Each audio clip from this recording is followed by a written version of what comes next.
ఏంటి 50% వరకు తగ్గింపా? అవును మరి మన Gayatri Reddy silks weaver sale లో. నమస్తే, నేను Kavitha. Welcome to I dream. T20 world cup, women's world cup start అయిపోయింది. ఆరంభ మ్యాచ్ లోనే పాకిస్తాన్ మీద భారతదేశం భారీ విజయాన్ని నమోదు చేసుకుంది. కొంచెం ఉమెన్ బ్యాటర్లు ఫెయిల్ అయినప్పటికీ కూడా ఓవరాల్ గా ఫీల్డింగ్ తో పాటుగా బౌలర్ల తమ ప్రతాపాన్ని చూపించారు. భారీ విజయాన్ని నమోదు చేసుకున్నటువంటి టీమిండియా సక్సెస్ రేట్ ఎలా ఉంది, అక్కడ ఉన్నటువంటి టీం ప్లేయర్స్ ఎలా ఉన్నారు, ఓవరాల్ గా T20 వరల్డ్ కప్ ఎవరి వశం కాబోతోంది? మనతో పాటుగా ఉన్నారు sports analyst and cricket commentator Venkatesh గారు. వెంకటేష్ గారు, నమస్తే అండి. నమస్తే కవిత గారు. సో యూజువల్ గానే పాకిస్తాన్ వర్సెస్ ఇండియా అనగానే ఒక హై ఇంటెన్సిటీ మ్యాచ్ అనేది ఉంటుంది. దాంట్లో ఎవరు గెలవబోతున్నారు అనేది ప్రతి బాల్ కి అంచనా వేస్తూ ఉంటారు. నిన్నటి మ్యాచ్ చూసినప్పుడు ఫస్ట్ ఇన్నింగ్స్ ఇండియా ఆడినప్పుడు ఏమనిపించింది మీకు? ఫస్ట్ ఇన్నింగ్స్ కొంచెం టెన్షన్ అయితే డెఫినెట్ కలిగిందండి. ఎందుకంటే పవర్ ప్లేలో 2 వికెట్స్ పోయినాయి. ఫస్ట్ ఓవర్ లోనే మనకి షఫాలి అవుట్ అయింది, తర్వాత జెమిమా రోడ్రిగ్స్ కూడా వెంటనే అవుట్ అయింది. సో ఆ స్టేజ్ లో మీకు పవర్ ప్లేలో రన్స్ కూడా రాలేదు మీకు. I think they scored just 38 runs for the loss of 2 wickets. So power play అంత మందకొడిగా స్టార్ట్ కావడంతో ఏంటంటే కొంచెం టెన్షన్ అనిపించింది. But good partnership between captain Harmanpreet and Smriti Mandhana. Gear మార్చింది మంచి. తర్వాత పవర్ ప్లే తర్వాత she played some very good shots. కానీ వాళ్ళిద్దరూ మళ్ళీ అవుట్ అయిన తర్వాత ఫుల్ మాలీ కూడా వెంటనే అవుట్ అయిపోయారు.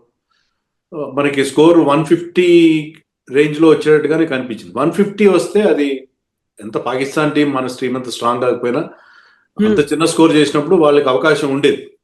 కానీ చివరిలో మనకి రిచా ఘోష్ ఆడిన ఇన్నింగ్స్ చేసిన రన్స్ 34 రన్స్ అనుకోండి, కానీ బట్ 200 స్ట్రైక్ రేట్ తో ఆ ఫినిషింగ్ టచ్ ఇవ్వడంతో మన స్కోర్ ఎప్పుడైతే 170కి వెళ్ళిందో, ఇక్కడ పిచ్ అంత ఈజీగా లేదు. స్పిన్నర్స్ డెఫినెట్ హెల్ప్ ఉంది, మన స్ట్రెంత్ స్పిన్ బౌలింగ్. సో దాంతో నాకు ఏమనిపించిందంటే 170 వెళ్ళిన తర్వాత పర్వాలేదు, మన వాళ్ళు దీన్ని డిఫెండ్ చేసుకోగలరని నాకు అనిపించింది.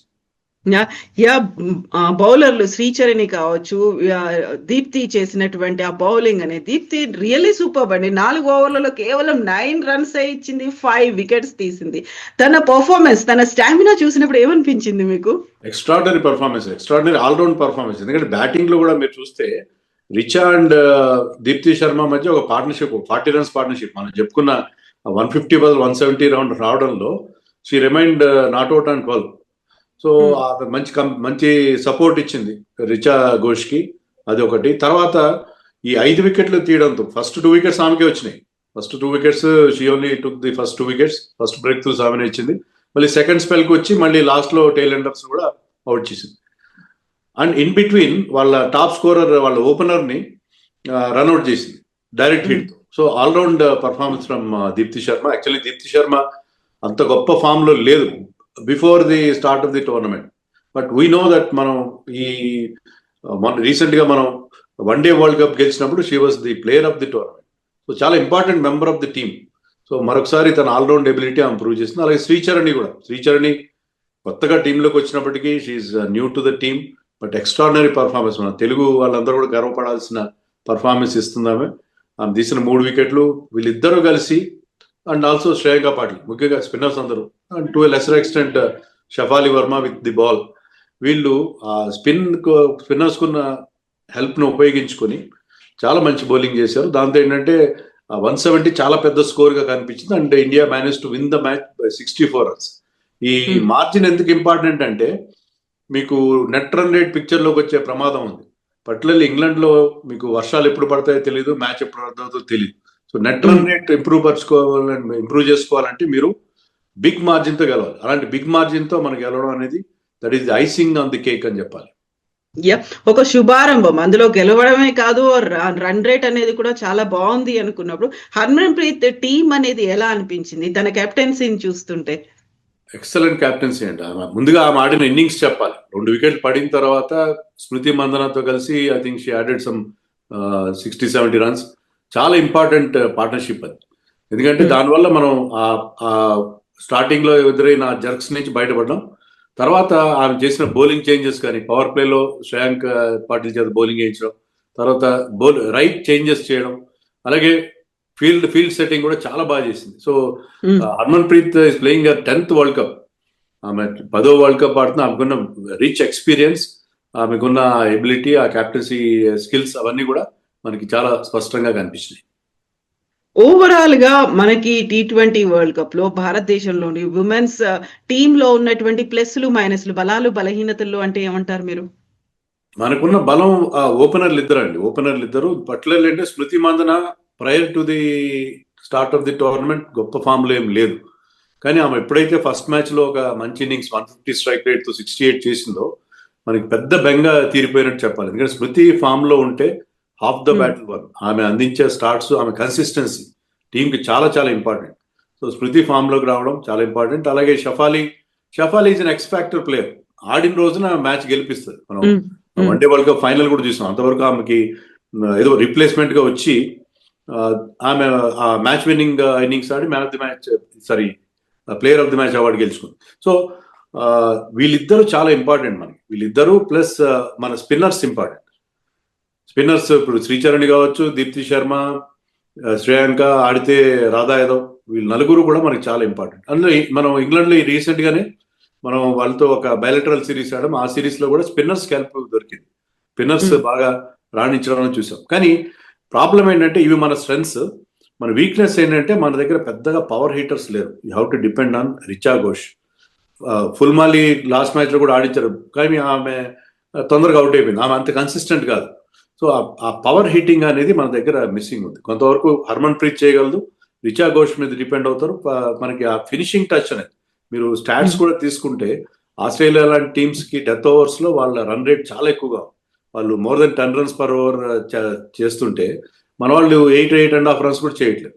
సో మనకి ఆ death batting in the death అది చాలా ఇంపార్టెంట్, చాలా ప్రాబ్లం కనిపిస్తుంది. అలాగే మన ఫాస్ట్ బౌలింగ్ లో నో డౌట్ అరుంధతి రెడ్డి, క్రాంతి గౌడ్ లాంటి బౌలర్స్ ఉన్నా కూడా వాళ్ళు అంత ఎఫెక్టివ్ గా లేరేమో, స్పిన్నర్స్ ఎఫెక్టివ్ గా లేరేమో అని నాకు అనిపిస్తుంది. నందిని శర్మ కూడా ఒక చాయిస్ ఉంది వాళ్ళకి. సో మనకి ఫాస్ట్ బౌలింగ్ అంత స్ట్రాంగ్ గా లేదు. రేణుక కూడా ఉన్నది, బట్ స్టిల్ ఎందుకంటే ఇంగ్లాండ్ లో ప్రతి పిచ్ స్పిన్నర్స్ కి అనుకూలిస్తారని నమ్మకం లేదు.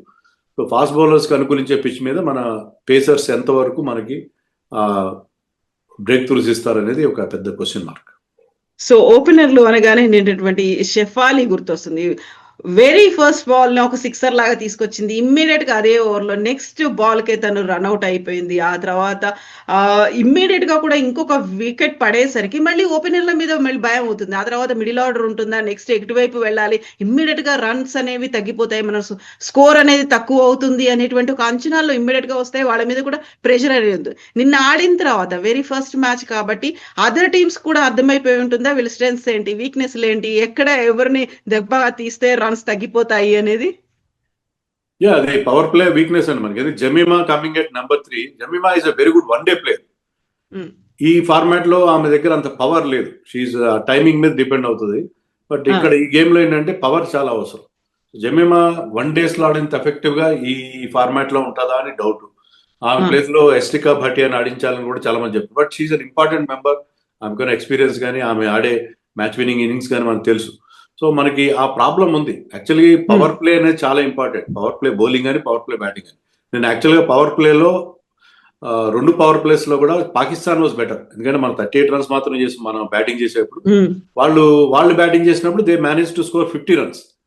సో వాళ్ళు పవర్ ప్లేలో వాళ్ళు బెటర్ గా పర్ఫామ్ చేశారు. కానీ మనకున్న స్పిన్ బౌలింగ్ స్ట్రెంత్, తర్వాత బ్యాటింగ్ లో మనకున్న డెప్త్, దీంతో మనం గెలిచాం తప్పిస్తే పవర్ ప్లేలో 2 సార్లు కూడా మనం మీరు అన్నట్టుగా అపోజిషన్ వేరే టీమ్స్ వాళ్ళు ఇదే అర్థం చేస్తారు. పవర్ ప్లేలో వీళ్ళకి కావాల్సినంత ఫైర్ పవర్ లేదు బ్యాటింగ్ లో. అలాగే బౌలింగ్ లో కూడా బ్రేక్ త్రూస్ ఇవ్వగల బౌలర్స్ లేరు అని ఒక మెసేజ్ అయితే నేను మ్యాచ్ వెళ్ళినట్టుగా నాకు అనిపించింది. ఓవరాల్ గా మిగతా టీమ్స్ పర్ఫార్మెన్స్ కావచ్చు, లేకుంటే వాళ్ళకు ఉన్నటువంటి టీమ్ లో ఉన్నటువంటి ప్లేయర్స్ వీళ్ళందరినీ చూస్తే టఫ్ కాంపిటీషన్ ఎటువైపు నుంచి వచ్చే అవకాశం ఉంది? Obviously Australia is the strongest team. ఇప్పటివరకు 9 T20 వరల్డ్ కప్స్ జరిగితే 6 వాళ్ళే నెగ్గారు. So they are very very strong. మనకున్న వీక్నెస్ లో వాళ్ళకి ఏమి లేవు. మంచి ఆల్రౌండర్స్ ఉన్నారు, మంచి పేస్ బౌలర్స్, స్పిన్నర్స్ కానీ, big hitters, what not. That is the strongest team. They tick all the boxes. Australia చాలా స్ట్రాంగ్. మన గ్రూప్ లోనే ఉంది. అన్ఫార్చునేట్లీ ఏంటంటే మన గ్రూప్ లోనే ఉంది. సౌత్ ఆఫ్రికా చోకర్స్ అయ్యి మనం చెప్తాం కానీ, ఈవెన్ మెన్స్ టీమ్ అయినా ఉమెన్స్ టీమ్ అయినా వాళ్ళు కూడా చాలా స్ట్రాంగ్ ఆడు. ఎందుకంటే రీసెంట్ గా మనం బైలేటరల్ సిరీస్ ఆడాం సౌత్ ఆఫ్రికా. దాంట్లో వాళ్ళు ఐ థింక్ వాళ్ళు గెలిచారు, పెద్ద మార్జిన్తో గెలిచారు మన పైన. సో మనకి సౌత్ ఆఫ్రికా కూడా మన గ్రూప్ లోనే ఉంది. సో ఈ రెండు టీమ్స్ నుంచి గ్రూప్ స్టేజ్ లో చాలా డేంజర్ ఉంది ఇండియాకి ఉన్న ప్రధానమైన టాస్క్ ఏంటంటే గ్రూప్ నుంచి బయటపడి సెమీస్కి వెళ్ళడం. ఇది గ్రూప్ ఆఫ్ డెత్. ఇది ఎందుకంటే అవతల గ్రూప్ అంత స్ట్రాంగ్ గా లేదు. అక్కడ ఇంగ్లాండ్, న్యూజిలాండ్, వెస్టిండీస్ మాత్రం ఉన్నాయి. ఇక్కడ 3 టాప్ కంటెండర్స్, ముగ్గురు కూడా టైటిల్ కంటెండర్స్, ముగ్గురు ఇక్కడే ఉన్నారు. సో ఎందుకని ఇది చాలా టఫ్ గ్రూప్ గా మనం చెప్పుకోవాలి. ఇక్కడ మనకి ఇండియాకు ఉన్న టాస్క్ ఏంటంటే, సరే మనం బంగ్లాదేశ్ మీద గెలుస్తాం, నెదర్లాండ్స్ మీద గెలుస్తాం, but you have to beat either south Africa or Australia to qualify for semis. So చాలా పెద్ద టాస్క్ ఉంది గ్రూప్ నుంచి బయటపడడం ప్రధానమైన టాస్క్. బయటపడిన తర్వాత ఐ థింక్ సెమీస్కి వెళ్ళిన తర్వాత మనకి ప్రధాన ప్రతినిధులు అంటే హోమ్ టీమ్ ఇంగ్లాండ్ కూడా ఇప్పుడు చాలా danger. Home team England and Australia. New Zealand గతంలో అంత స్ట్రాంగ్ గా ఇప్పుడు ఉన్నట్టు లేదు. బట్ వెస్టిండీస్ వాళ్ళు ఫస్ట్ మ్యాచ్ లో న్యూజిలాండ్ కూడా ఓడించారు. సో వెస్టిండీస్ కూడా ఒక డేంజరస్ అపోనెంట్ కాబోతుంది if they qualify for semis. So A 2 teams ని మీరు ఫైనల్లో చూడాలనుకుంటున్నారు? అంటే ఇప్పుడు ఆన్ ఫామ్ చూస్తే ఇండియా అండ్ ఆస్ట్రేలియా ఫైనల్ కి వస్తారు. ఆస్ట్రేలియాని ఓడించగలిగితే అద్భుతం, చాలా బాగుంటది. బట్ ఇండియా ఇప్పుడున్న ఫామ్ లో గ్రూప్ దాటుకుంటే ఫైనల్కి వెళ్తారు మన టీం అని నాకు ఖచ్చితంగా నమ్మకం ఉంది. మరి ఫైనల్లో ఆస్ట్రేలియాని ఓడించడం అనేది డిపెండ్స్ ఆన్ దట్ డే. ఆ రోజు మన వాళ్ళు they come up with wonderful performance. But ఇప్పుడైతే నాకు గ్రూప్ దాటుకుంటే కనుక డెఫినెట్ గా ఫైనల్కి వెళ్తారని చెప్పి నాకు అనిపిస్తుంది. సో ఎందుకని గ్రూప్స్ మీద కొంచెం దాటితే అనేటువంటి ఒక మాటని మీరు అంటున్నారు, ఎందుకలా? అదే ఇప్పుడు మన గ్రూప్ లో మనకి ఓకే పాకిస్తాన్ ఉంది, నెదర్లాండ్స్ ఉంది, బంగ్లాదేశ్ ఉంది. కానీ మనకి మన గ్రూప్ లోనే ఆస్ట్రేలియా అండ్ సౌత్ ఆఫ్రికా ఉన్నాయి. 2 టీమ్స్ మాత్రమే సెమీ వాళ్ళు నాకౌట్స్కి వెళ్తారు. సో ఆ 2 టీమ్స్కి వెళ్ళాలంటే మీరు ఈ 2 బలమైన టీమ్స్ ని ఓడించాలి. సో అది మనకున్న మేజర్ టాస్క్. సో ఒక్కరిని ఓడించి కూడా వెళ్ళే పరిస్థితి ఉండదు. 2 టీమ్స్ ని ఓడిస్తే, రెండిట్లో ఒకరినైనా ఓడించాలి. ఓడిస్తేనే మీకు సెమీస్కి వెళ్ళే అవకాశం ఉంటుంది. సో ఆ 2 మ్యాచ్లు చాలా చాలా tough matches for India. So ఈ లెక్కన చూసుకుంటే అన్ని మ్యాచ్లు Netherlands, Bangladesh, south Africa, Australia అన్ని మ్యాచ్లను గెలవాలి. ఆ తర్వాత మళ్ళీ క్వాలిఫైయింగ్ వెళ్ళాలి, సెమీఫైనల్స్కి వెళ్ళాలి, ఫైనల్ కి వెళ్ళాలి అనుకుంటే ఒక లాంగ్ వే అనేది కనిపిస్తుంది. ఇంతకు ముందు లాగా అంత ఈజీ టాస్క్ కాదు కదా? ఈజీ కాదు. ఎందుకంటే అందుకనే ఇండియా ఇంతవరకు ఎప్పుడు కూడా గెలవలేదు. బట్ ఇప్పుడు మన టీం బాగుంది. మన టీం కన్నా వీక్నెస్ ఏంటంటే నిన్న ఫీల్డింగ్ బాగానే చేశారు. బట్ ఫీల్డింగ్ లో we are way behind teams with team when compare to teams like Australia, New Zealand, South Africa లాంటి టీమ్స్ తో కంపేర్ చేస్తే మన ఫీల్డింగ్ స్టాండర్డ్స్ చాలా లో ఉన్నాయి. అలాగే మన దగ్గర పవర్ హిట్టర్స్ లేకపోవడం ఇది కూడా ఒక సమస్య. రన్నింగ్ బిట్వీన్ ద వికెట్స్ కానీ ఇంకా చాలా వరకు ఇంప్రూవ్ అయ్యారు. మనం ఎప్పుడైతే ఐపీఎల్ లాగా WPL స్టార్ట్ చేసామో ఆ ఎక్స్పీరియన్స్ తో మనకు వచ్చిన టాలెంట్, వర్తి, ఫుల్మాలి లాంటి వాళ్ళు దాని నుంచి వచ్చిన వాళ్ళే మనం బెటర్గా పర్ఫామ్ చేస్తున్నాం. కానీ ఇంకా మనం వాళ్ళ స్టాండర్డ్స్ అందుకోవడానికి కొంచెం టైం పడుతుందని అనిపిస్తుంది. సో మొన్ననే మనకి IPL ఫీవర్ అనేది పోయింది. మెల్లిమెల్లిగా మనం జనజీవన స్రవంతిలోకి వస్తున్నాము అనుకున్నప్పుడు ఉమెన్స్ T20 వరల్డ్ కప్ అనేది వచ్చింది. ఆ తర్వాత మళ్ళీ మనల్ని ఎంగేజ్ చేయడం, మళ్ళీ ఆశలు, యాంగ్జైటీలు, ఎక్సైట్మెంట్లు ఉంటాయి. వీటన్నిటి నేపథ్యంలో Harman Preet 10th world cup ఆడుతుంది అంటే తన ఆబ్వియస్ గా తన ఎక్స్పీరియన్స్ అనేది కూడా గెయిన్ చేస్తుంది. బట్ తనకు ఉన్నటువంటి ఏజ్ రిలేటెడ్ ఫ్యాక్టర్ 35 అనుకుంటాను కదా ఇప్పుడు తను. ఇవన్నీ చూసిన తర్వాత ప్రెషర్ అంతా తన మీద అనేది ఆబ్వియస్ గా ఉంటుంది. మిగతా టీమ్స్ కంపేర్ చేసిన మిగతా ప్లేయర్స్ లేకుంటే అదర్ కంట్రీస్ కెప్టెన్స్ ను చూసిన తర్వాత తన ఎక్స్పీరియన్స్ అనేది ఎలా హెల్ప్ చేస్తుంది అంటారు? చాలా ఎక్స్పీరియన్స్, ఆ రిచ్ ఎక్స్పీరియన్స్ చాలా ఇంపార్టెంట్ అండి. ఎందుకంటే మిగతా టీమ్స్ లో ఉన్న ఎలిస్ పెరీ లాంటి ప్లేయర్స్ కానీ వీళ్ళందరూ చాలా, Australia is missing players like Meg Lanning and ELISA hill.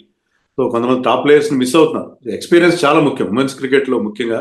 ఎందుకంటే ఆ ఎక్స్పీరియన్స్ ప్లేయర్స్ కి ఆ ఇన్ఎక్స్పీరియన్స్ ప్లేయర్స్ కి చాలా తేడా ఉంటుంది. ఎందుకంటే they don't play too many matches. So అందుకని హర్మన్ ప్రీత్ చాలా ఇంపార్టెంట్. మీరు అన్నట్టుగా ఉమెన్స్ క్రికెట్ కి బ్రహ్మాండమైన ఆదరణ లభిస్తుంది. నిన్న 18,000 స్పెక్టేటర్స్. ఇంగ్లాండ్ లో అంత పెద్ద క్రౌడ్స్ వచ్చారు. నో డౌట్ వాళ్ళందరూ ఇండియా, పాకిస్తాన్ NRIs కావచ్చు, ఏమైనా కావచ్చు. కానీ ఒక లీగ్ మ్యాచ్ కి వరల్డ్ కప్ లో ఇంత పెద్ద క్రౌడ్ రావడం అదొక రికార్డ్. సో మనకి చూస్తుంటే ఏంటంటే ఉమెన్స్ క్రికెట్ కి మెన్స్ క్రికెట్ కి ఎంత ఆదరణ ఉందో అంత ఆదరణ కనిపిస్తుంది.